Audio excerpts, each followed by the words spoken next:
Happy Friday. Hey, happy Friday, guys. We're coming at you with a different camera angle here because there's some sort of glitch with Facebook.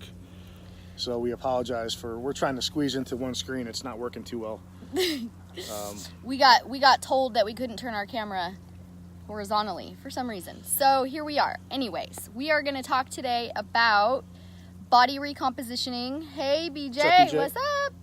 And we're excited to talk about this topic because there's a lot of misperceptions about, hey Marcy, about your ability to burn fat and build lose fat and build muscle simultaneously. So we're going to talk about that, and this fits in perfectly with our body, mind, spirit program that launches on Monday. For those of you that have heard us kind of talking about this, our program launches on Monday, and it's 3 phases. So it's basically 3 chapters. It's the body chapter, the mind chapter, and then the spirit chapter. And we're going to be really honing in on each of those things over the course of the next 3 months. And so we're starting with the body. So this topic is perfect for this because we're going right into that on Monday. We're going to talk about the importance of just understanding calories in, calories out. What does it really take to lose body fat and increase lean muscle at the same time? And so he's an expert at that. So we're going to talk about that, and we're going to get into some other stuff that we have prepared. So take it away. I've been more or less body recomping my entire life. Hi, Robert. For as long as I've been here, as long as I started working out, which was at age 13. And then I've been helping people with body recomposition for over 25 years. So I have a lot of experience with that, with helping other people as well as with myself. And so what I first want to touch on is with doing both, building muscle and losing fat simultaneously, you have to understand a couple things. Number one, the building muscle part of that equation is a longer process. Okay, that process takes months and years to accomplish. If you look at the transformation that I had in the picture on this post, I went from 283 to 251. Now, if you look at my upper body, it's really the same. I had pretty much the same amount of muscle on that frame that I did on the post frame. What you see the absence of or loss of is primarily body fat. So while I may have gained 5 or 10 pounds of lean muscle or muscle mass in that year, I lost over 30 or 40 pounds of fat, if not more than that. So the biggest change you'll see is losing fat. But back to the gaining muscle part. This is a huge misconception, and a lot of women really have a very big misconception about how that works. First of all, it does not happen quite as easily most of the time for women to put on muscle at the same rate as men or the same amount of muscle. It just doesn't work that way. It's not as clear cut, okay?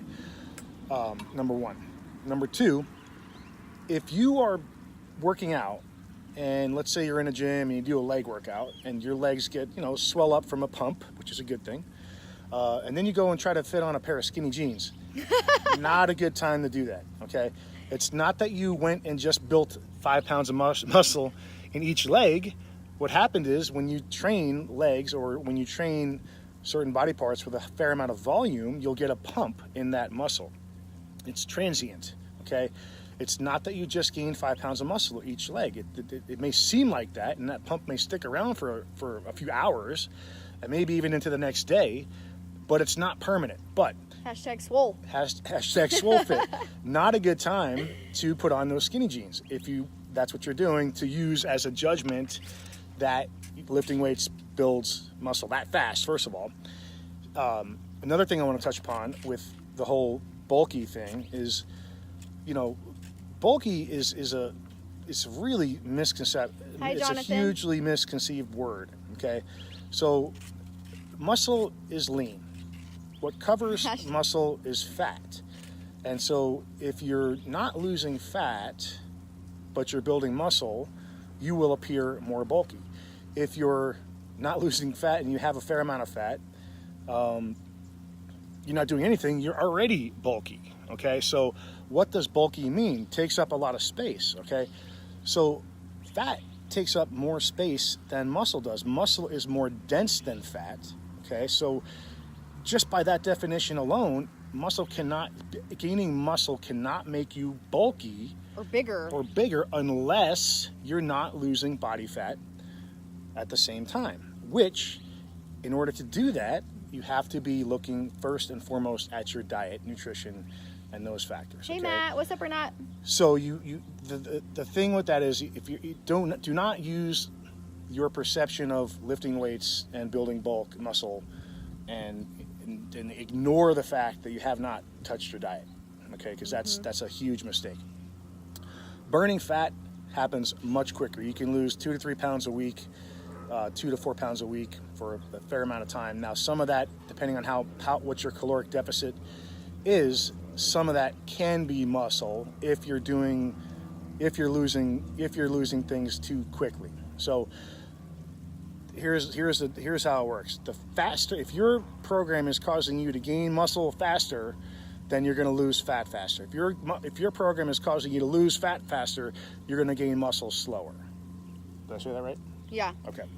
So it's just how it works. That's muscle why actually accelerates fat burning. Well, yeah, right? to an extent, but more than that, it takes longer to build muscle. It takes months and years to build muscle. It takes weeks and months to lose fat. You can lose fat 2 to 3 pounds a week for a fair amount of time versus you don't gain 2 to 3 pounds of muscle per week. Right. Although I would love for that to happen. If you know of anybody who's doing that, let me know, and I want to ask them what they're doing, because that's phenomenal. Because I'd be doing that right now. Well, and isn't it true, really quick, the amount that you lose fat, the amount of fat you can lose per week or whatever, let's just say we put a number on it, is also in relative to how much you need to lose, right? So like sometimes Sure. we'll see someone that has 100 pounds to lose. Yeah, the more you have to lose, the quicker, you might be 5 to 10 pounds. You might a week drop for a it while. quicker than say someone that has 10 to lose, right? Right. It's going to come off in different and amounts. then at some point the rate slows down, and that's Right. when people start freaking out. But so in a nutshell, yes, it's possible to gain muscle and lose fat simultaneously. It, however, again, is a longer process in order to do that. It's a journey. It's a journey. commitment It's a to commitment to, the whole process. don't give it 3 months, or 6 months. Give it a year Yeah. to assess. Assess along the way, but don't look at it as it didn't work after 3 months. There could be a lot of reasons why. Okay. There's What so else? many factors, right? Like, I mean, hormone function, sleep, stress management, meditate. If you're taking downtime, quiet time. This is why we're doing this body, mind, spirit program, you guys, is because it's not just about calories in, calories out. It's not just about what you're doing in the gym. We've talked about this before. It also, the other things in your life play a role. How is your stress management? Are you burning the candle at both ends, right? Are you, are you taking time for self-care in other areas of your life that are going to help with lowering cortisol and all that, right? So one thing I want to touch upon as far as nutrition goes and building muscle is that most people do not get enough protein, okay, in their diet, period. People think they do. People think that peanuts or peanut butter are a protein source. They're not. Yes, peanut butter and almond butter does contain protein, but it's really more of a fat source. And it can be good fat to an extent. Some people believe not. It depends on, I think, if you're getting Skippy or Peter Pan versus, whole, real, organic stuff. Yeah. But, so 1 gram per pound, as far as how much protein should you be taking in on a daily basis, if your goal is to lose fat and not lose muscle, because if your goal is to lose fat, you should at the very least be trying to maintain as much muscle mass as you can. Okay, and adequate protein intake can also help you with that process of losing fat, because it's going to hold on to more muscle. So 1 gram per pound of body weight. Okay, you could set that to what your current weight is. You could set that to what your target weight is. That depends on the person and how realistic it is for you to get X amount of grams of protein in per day. So let's say you're someone that's 230 pounds and it's a female. Obviously it's going to be very difficult for that person to take in 230 grams of protein, and it probably it's not as necessary. So I like to set the protein around people's target weight, or where they're trying to get to. It's easier to get there that way. Okay, so gram per pound minimum up to 1.3 grams per pound of protein, 1.3 grams of protein per pound of body weight. That's what I do. So being 49, as we age, due to sarcopenia, age-related loss of muscle, it becomes more important for us to take in extra protein because our bodies are not utilizing leucine as efficiently, okay, which leucine kickstarts the hypertrophic process or protein synthesis. So it's very important that you're getting enough protein in, okay, as far as that goes. As far as, what else do we want to talk about? And touch on just like the reality behind what people think they're doing versus what they're actually doing, and why these fitness, MyFitnessPal, these different trackers come in handy. All right, so one thing, we're going to shift to now burning fat. So we know building muscle, protein, gram per pound minimum, you got to lift weights, okay? You don't have to lift weights like I do, but you should be doing a 3-day to 4-day full body program, utilizing actual resistance training. Which is what I do, and a lot of people, this is a misperception, you guys, too, is a lot of people think, again, going back to if you do strength training, if you build muscle, you're going to be bulky. I weigh about between 112 and 114 pounds, depending on the day. And I'm at a decent weight for my build, for my height and all of that, right? So, and I lift weights, and I'm all about putting on muscle. So there's that misperception. Sometimes you just have to kind of like understand what Chris was saying, is that look around and look at some of the people that are lifting weights. And if you see people that have a physique that looks lean and you see them lifting weights, there's a reason, right? And some of it could be that's genetically how they are. Some people are more naturally lean, some are endomorphs. But in a nutshell, where we're going with the weightlifting is it's not going to build bulk unless your diet is allowing that to happen. Going on to burning fat. Here's the problem in our country. We do way too much cardio, okay? Cardio has been perceived as the holy grail of fat burning. Get your calories, create your caloric deficit with your food, and we'll get to that in a second. Not what you're doing with your exercise. Why? Because, one, it's inaccurate, okay? When you use these calorie tools to measure how much calories you're burning during exercise, whether it's on your watch, hooked up to a screen, Fitbit, or Fitbit or whatever it is, they can be as inaccurate as 30%. Okay, that's significant. Okay, that's the biggest thing with those. Secondly, too much high intensity interval training can actually cause you to lose muscle. Yeah. And so think of it like this. Here's the problem with HIIT training. People get the high. They get that high from HIIT training because it really releases adrenaline. It really releases those the catecholamines and the endorphins. Okay, and so they feel good from doing it, and so they associate that feeling good, and they got their butt handed to them from a workout, and they feel great. They want more of that. And we owned a CrossFit for 5 years. Okay. We know. I had that addiction. We try to tell people, look, you're doing way too many Metcons per week. Cut it back to 3 max, maybe 2, depending on your goals. Not 5 or 6 or several per day. Okay. So overtraining Metcons, overtraining HIIT training is absolutely done very frequently in our country. We've seen it. I've seen it for 25 years. And all you got to do, typically at the gym, go to any gym and you'll see the same people on the cardio deck for the same period of time, hour a day, 5-6 days a week. They never change their body. Okay, you're barking up the wrong tree. And I don't mean to talk at people. I've done this for 25 years and I've seen it. So you have to, it's less is more when it comes to HIIT training and cardio. And there's a point of diminished returns with it. And so why is HIIT training potentially damaging? You have your sympathetic nervous system, which is your fight or flight nervous system. So if you're being chased by a bear or a tiger, guess what? You need that system to kick in the high gear and get the heck out of there. Then you have your parasympathetic nervous system, which is your rest, digest, and relax end of the nervous system. When you are chronically stressing the sympathetic nervous system from HIIT training, you basically are overtaxing that system, and that can lead to elevated cortisol and a whole slew of other problems. as well as loss of muscle, which is not what you want, especially if you're already in a caloric deficit. So you're basically going from a 6-cylinder to a hybrid with no power by doing, and that's a really bad analogy, but you're decreasing the size of the engine, which is going to decrease the amount of fuel you're burning, and it doesn't work. It's not the best way to do it. If you want to do it fast, good, you can do it that way, but you're going to end up losing a lot of muscle. And what happens then, if you start adding back in calories, you're going to gain back everything you had plus some. Yeah. Okay?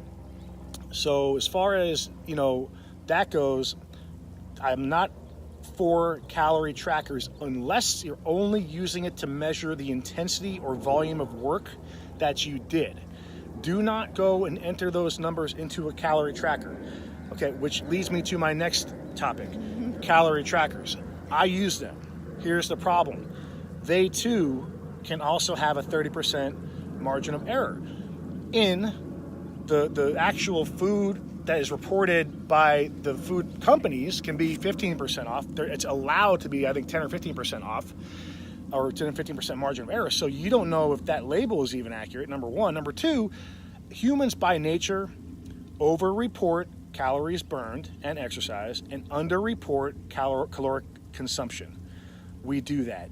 So if I'm scooping up a cup of rice out of my thing and I throw it into my bowl that I'm going to heat up, it might be a little more than a cup. What's one more tablespoon or 2 more tablespoons of rice going to do? Well, yeah. Once not enough. If you do it all the time, it adds up. So you're basically, you have to understand that even entering the food you enter, there's going to be a margin of error there. So again, how many margins of error do you want in the equation of energy balance? You want as few as possible. So don't make it harder for yourself to lean out if that's what your goal is. Here's what you do. If you're tracking your food and you're noticing that things aren't moving in the right direction, then you might go and say, okay, so maybe what I am entering could be on that 30% side of, maybe it says I'm entering 1,200, maybe it says I'm entering 1,500 calories, and I'm probably entering more like 1,800 or 1,500, something like that. You're eating more than you're actually entering in. So that's where that problem, if that's happening, let's say the scale's not moving, then it's time to go and reassess and say, maybe I need to check the amounts of food that I'm actually putting into the calorie tracker. Mm-hmm. Okay? Yep. And what else do we want to talk about? You're on a roll, buddy. Sorry. I got on a little... So I hope you guys, if you have questions, pop them in and we'll get to them. It's hard to see the screen out here because it's so bright, but if you guys have questions as we're talking, please comment and we'll get to them. But the other thing I want to say is when we do these lives, and I noticed this myself in our last live, we get fired up talking about this stuff, and sometimes it comes across that we're talking at you. It's more that it's just passion. It's just absolute passion. When we talk about isogenics, when we talk about this stuff, it literally is our purpose in life to educate people and to help people understand this stuff. So we get fired up. So please don't misinterpret it as hostility or like, we're telling you you're doing it wrong or anything like that. We just really want to share this and we want to help people. So that's where we're coming from. Do you want to touch on, you had mentioned wanting to touch on nutritional cleansing, yes, intermittent fasting. So as far as losing body fat goes, and in my transformation, I used nutritionally supported intermittent fasting through isogenics. Okay, so it's nutritional cleansing.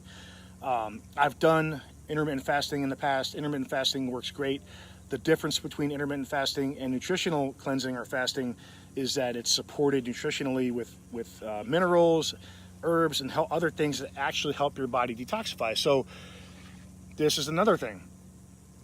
A lot of people do not believe that nutritional cleansing is any different than allowing your body to detox on its own. Here's why that's not true. And people say, I have a liver. Yes. Yeah. So yes, your body does have the capability of detoxifying itself. However, in today's world, we are inundated with toxins in our food, our air, our soil, and our water. Just look at the air quality in most cities that you're in.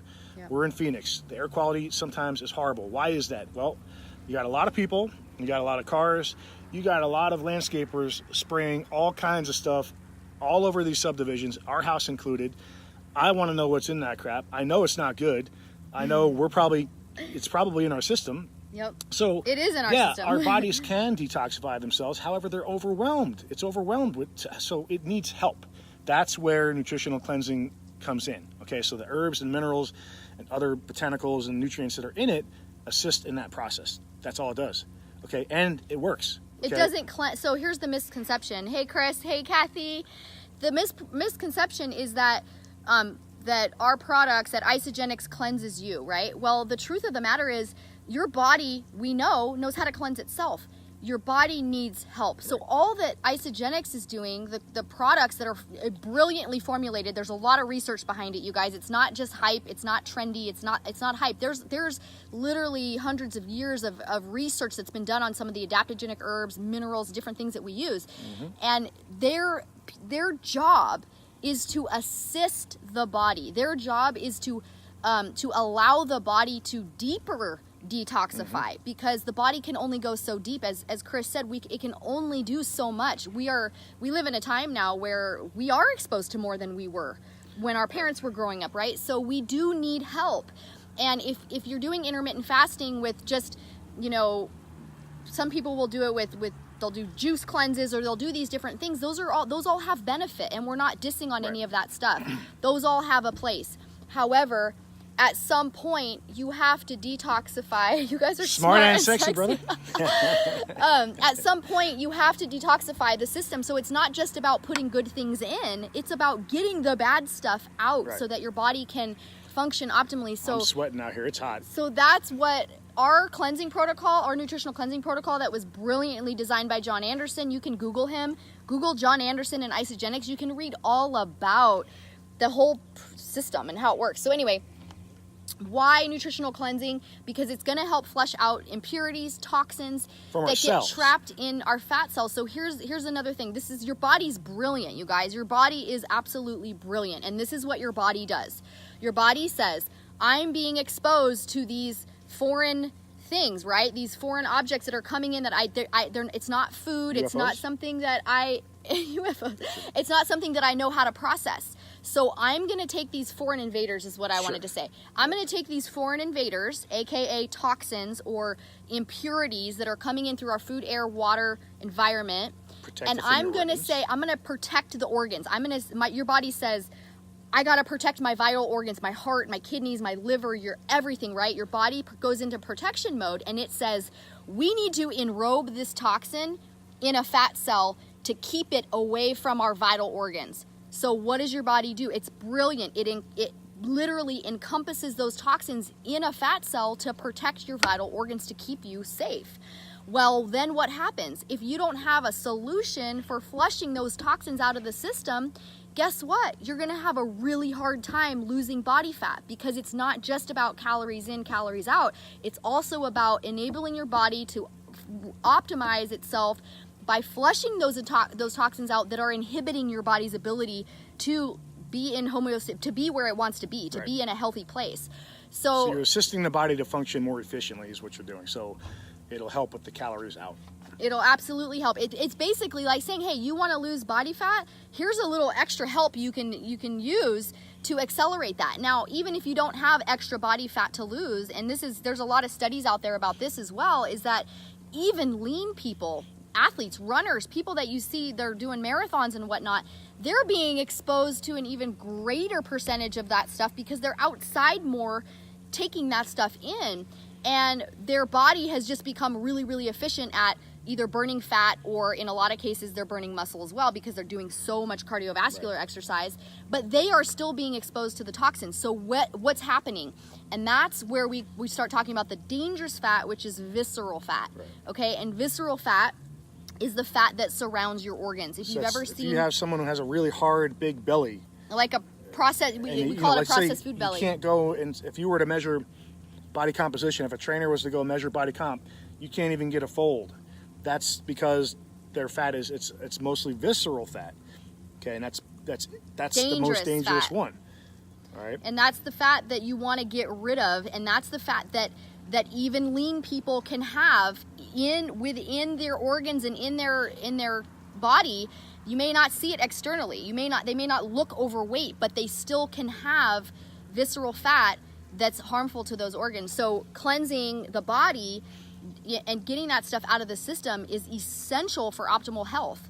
And you know, you guys have all heard the stories of someone lean that drops dead from a heart attack, or someone that looks healthy and fit that gets some sort of chronic illness or whatever. And it's because a lot of times we don't know what's going on inside. We're just looking at what the body looks like on the outside, saying, well, they look healthy and fit.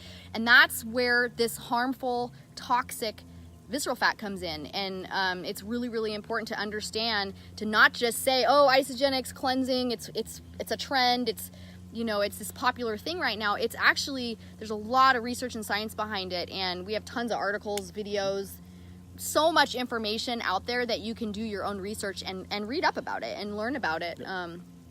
What else did you want to touch on? You had some notes. That's okay.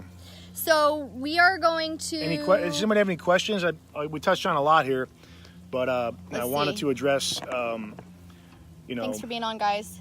The body recomposition, gaining muscle while losing fat. I think we did that. Then I wanted to address the best ways to build muscle and get over some of the misconceptions of building muscle. I think we did that. Yeah, I was just looking for questions. So if you think of something, or if you want to share this video with someone, please do. Our mission is to literally educate and share with the world the stuff that we are passionate about. Not everybody wants to do this research. Not everybody wants to understand all this stuff, and you don't have to. It just happens to be what we're into and what we love. And I also want to mention that just for my team and our community within Isogenics is that, you know, a lot of times people hear us or hear somebody speak like Chris just did about, I mean, he has so much knowledge, a wealth of knowledge about the body and all of this stuff. And a lot of times people will say, well, I love what you guys are doing, or I wonder if I could be part of Isogenics, or I could build a business with Isogenics and help people. And yes, you can, and you don't have to know all this stuff. So right. That's another thing that I hear a lot is people will say, well, I want to do what you do, I want to be part of it, but I don't know everything like you do. I'm not a product expert. You don't need to be. We have so many tools, including people like Chris, that help us educate other people and can help spread the word and help you educate your friends and family that you're trying to help. So just know that you don't have to be an expert to help people. You just have to know how to connect them to the right information and have a passion for wanting to help people. So that is our story today. We will wrap it up, and we'll see you guys. Any questions? If we missed anything, or if you had a question, if you post it in the comment section, we'll get back to you by the end of today. Body, Mind, Spirit program launches Monday. Hit us up if you guys want to know more about it.